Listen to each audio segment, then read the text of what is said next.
Hello everyone. तो आज हम लोग डिस्कस करने वाले हैं एक डेडली फंगस डिजीज़ के बारे में जिसका नाम है म्यूकोरमाइकोसिस, जिसको हम लोग ब्लैक फंगस के नाम से भी जानते हैं।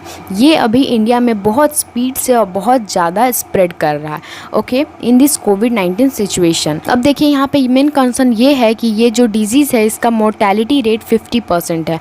मीन्स अगर ये डिज़ीज़ एक बार किसी पर्सन को हो गया तो यहाँ पे 50% चांसेस है कि उस पर्सन की मृत्यु हो जाएगी ओके। अब देखिए यहाँ पे म्यूकोरमाइकोसिस है, जैसा कि मैंने आपको पहले बताया कि इसको ब्लैक फंगस के नाम से भी जाना जाता है।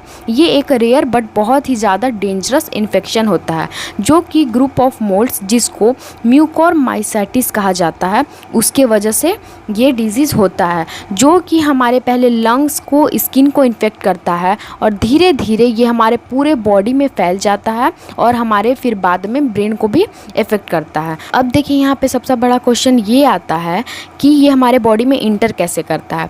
तो देखिए मैं आपको बता दूं कि ये जो मोल्ड्स होते हैं ये सॉइल में, मैन्योर्स में या फिर कोई सड़ी हुई सब्जी, वेजिटेबल या फ्रूट्स है तो उसमें ये पाए जाते हैं। कहीं कट हुआ रहा तो वहाँ से भी ये अगर मोल्ड जो हैं वहाँ उस जगह पे अगर कांटेक्ट में आएंगे तो वहाँ से भी ये हमारे बॉडी के अंदर जा सकते हैं। और जो दूसरा वे है हमारे बॉडी में इंटर करने का इस मोल्ड्स का, वो है कि जब अगर कोई मॉइस्ट एरिया रहता है वहाँ पे ये मोल्ड्स बहुत ज़्यादा मिलते हैं ओके, बहुत ज़्यादा ये मोल्ड्स होते हैं। तो जब हम लोग वैसे सिचुएशन में अगर हमारे बॉडी का इम्यूनिटी लेवल बहुत ज़्यादा कम रहेगा तो जब हम वहाँ पे सांस लेंगे वैसे इन्वायरमेंट में तो ये हमारे सांस के थ्रू भी हमारे बॉडी में ये इंटर कर जाता है ओके। ये जो फंगस डिजीज़ है ये सबसे ज़्यादा इफेक्ट उसी पर्सन को करता है जिसका इम्यूनिटी लेवल बहुत ज़्यादा कम रहता है, या फिर अगर कोई पेशेंट जो है वो डायबिटीज़ का कोई पेशेंट है, या फिर किसी का ऑर्गन ट्रांसप्लांट हुआ है, किडनी ट्रांसप्लांट हुआ है, या फिर अगर कोई रेगुलर बेसिस पे कोई दवा ले रहा है, कोई मेडिसिन ले रहा है तो उस पर्सन को ये डिजीज़ होने के चांसेस बहुत ज़्यादा हैं। यहाँ पे पिक्चर देख सकते हैं, यही है म्यूकोरमाइकोसिस जिसको ब्लैक फंगस के नाम से भी जाना जाता है। अब देखिए यहाँ पे सबसे बड़ा क्वेश्चन ये आता है कि क्या ये कोविड-19 सिचुएशन में जब वर्ल्ड, इंडिया इतनी बड़ी पेंडेमिक से जब गुजर रही है तो ये फंगल जो डिजीज़ है वो कैसे आया। तो दोस्तों मैं आपको बता दूं कि ये जो डिजीज़ है ये अभी इंडिया में नहीं आया है, पिछले ईयर भी कई सारे केसेस इस डिजीज़ के देखे गए थे। बट अभी कोविड-19 सिचुएशन में ये जो डिजीज़ का जो नंबर है वो बहुत ज़्यादा बढ़ता जा रहा है और बहुत ज़्यादा पेशेंट्स इसके मिल रहे हैं ओके। अब देखिए हम लोग जान लेते हैं कि ऐसा हो क्यों रहा है। तो देखिए जब कोई पर्सन अभी कोविड-19 से जब इन्फेक्ट हो जाता है तो वो खुद को क्योर करने के लिए मेडिसिन का यूज़ कर रहा है ओके। जब वो ये स्टेरॉइड्स या मेडिसिन का जब यूज़ कर रहा है, ये मेडिसिन कर क्या रही हैं कि वो जो पर्सन के ब्लड में जो शुगर लेवल है उसको कम कर दे रही हैं, और ये शुगर लेवल कम होने के कारण वो जो पर्सन है उसका इम्यूनिटी लेवल धीरे धीरे कम हो जा रहा है। और जैसा कि आप लोग जानते होंगे कि जब किसी पर्सन का इम्यूनिटी लेवल कम हो जाता है तो उसके बॉडी को कोई भी वायरस, कोई भी फंगस बहुत जल्दी इन्फेक्ट कर देती है। तो उसी तरह से जब पेशेंट का, जब वो कोविड-19 से जो पर्सन ठीक हो चुका था उसका इम्यूनिटी लेवल कम हो चुका था तो उसको ये जो वायरस है, तो उसको ये जो फंगस डिजीज़ है वो बहुत जल्दी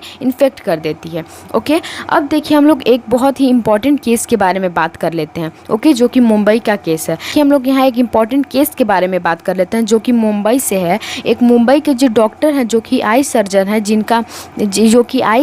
जिनका नाम है अक्षय नायर, वो जो ऑपरेट कर रहे थे एक 25 ईयर ओल्ड वीमेन को, जो कि कुछ ही मतलब 3 वीक अगो वो कोविड-19 से वो खुद को रिकवर कर चुकी थी। और वही जो ऑपरेशन थिएटर था उसमें ईयर, नोज़ और थ्रोट के स्पेशलिस्ट भी मौजूद थे और बताया गया था कि वो पेशेंट जो था उसको डायबिटीज़ की भी प्रॉब्लम थी। अब देखिए इस फंगल डिजीज़ को क्योर करने के लिए जो डॉक्टर ने एक टेस्ट ट्यूब इंसर्ट किया वो वीमेन जो पेशेंट थी उनकी नोज़ में, और वो इन्फेक्टेड जो टिश्यूज़ थे, जो टिश्यूज़ इन्फेक्ट हो चुके थे म्यूकोरमाइकोसिस से, जिसको हम लोग ब्लैक फंगस के नाम से भी जानते हैं, उसको उस टिश्यू को रिमूव करने की कोशिश कर रहे थे।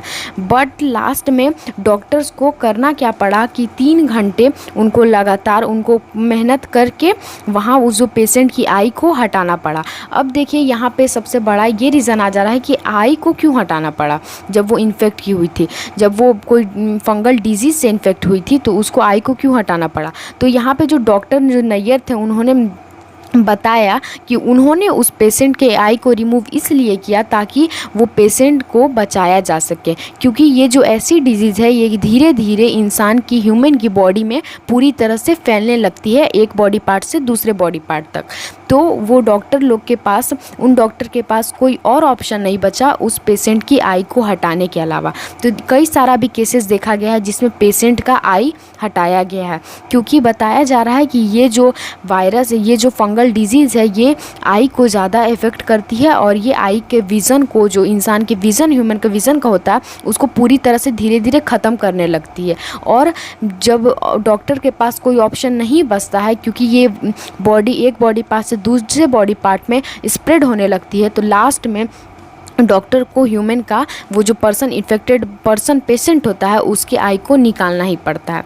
ओके, आप यहाँ पे पिक्चर देख सकते हैं कि किस तरह से यहाँ पे ये जो आई है वो इन्फेक्ट हो चुका है उस डेडली फंगस डिजीज़ से।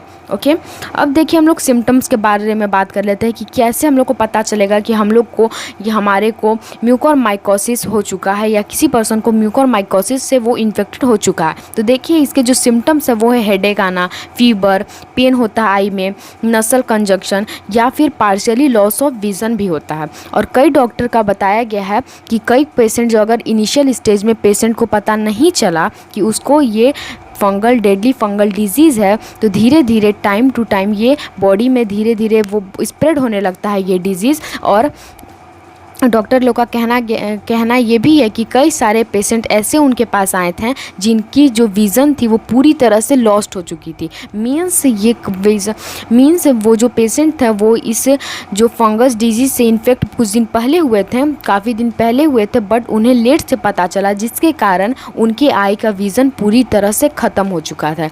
और वो जो फंगल डिजीज़ है वो उनके आई को पूरी तरह से इन्फेक्ट कर चुकी है, जिसके वजह से लास्ट में डॉक्टर के पास कोई और ऑप्शन ना होने के कारण उनको उस पेशेंट की आई को रिमूव करना होता है। अब देखिए इसका ट्रीटमेंट भी है। अगर ये फंगल डिजीज़ आपको इनिशियल स्टेजेस में पता चल गई तो आप इससे क्योर हो सकते हैं, मतलब आप इससे ठीक हो सकते हैं। जो इसका ट्रीटमेंट होता है वो टोटल 21 डेज़ में होता है, जिसमें 21 इंजेक्शन लगता है डेली। तो डेली कॉस्ट आता है इंजेक्शन का वो अराउंड 9000 पर डे आता है इंजेक्शन का, हर एक इंजेक्शन का कॉस्ट। ओके, अब देखिए हम लोग कुछ हिस्ट्री के बारे में बात कर लेते हैं। तो ओडिशा में जो है वो फर्स्ट केस ये म्यूकोरमाइकोसिस जो ब्लैक फंगस डिजीज़ है उसका पाया गया था। 71 ईयर ओल्ड कोविड-19 जो पेशेंट था, जो कि क्योर हो चुका था और उसको अनकंट्रोल्ड डायबिटीज़ थी। इसके कारण उसके बॉडी में जब लो इम्यूनिटी हो गई तो ये जो डेडली फंगस डिजीज़ है वो उस पर्सन को इन्फेक्ट किया। बट अभी जो ये कोविड-19 का सेकेंड फेज़ है, इसमें सबसे ज़्यादा महाराष्ट्र और गुजरात में ये जो फंगस डिजीज़ है वो बहुत ज़्यादा स्प्रेड हो रही है और बहुत स्पीड से स्प्रेड हो रही है। और यही पिछले ईयर हमें इसके बहुत कम केसेस देखने को मिले थे।